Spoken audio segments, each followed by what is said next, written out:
Yeah. Hello class. Today we are going to look at another question, and the question goes thus.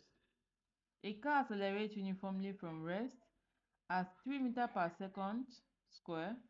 Find its velocity after traveling a distance of 24 meters.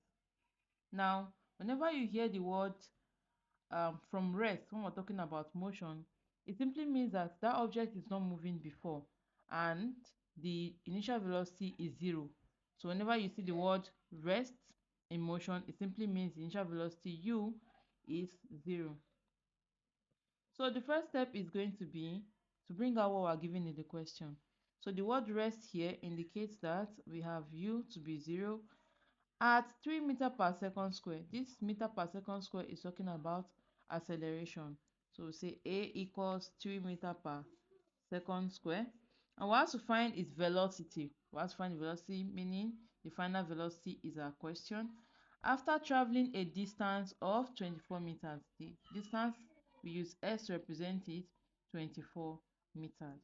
Now, of all this, we're going to have to remember the equations of motion and which is the most appropriate. The equations of motion that is most appropriate for this one, for this particular question, is the third equation of motion, which says v square equals u square plus 2as. Now, after knowing this, we are going to substitute into the formula. So we have v square to be equal to u is 0 here. So we have 0 square plus 2 multiplied by a is 3 and s is 24. So v square equals 0 square is 0 plus 2 times 3 will give me 6. So I have 6 multiplied by 24. So v square is going to be 0 added to this one will still be the same thing. So we have 6 multiplied by 24.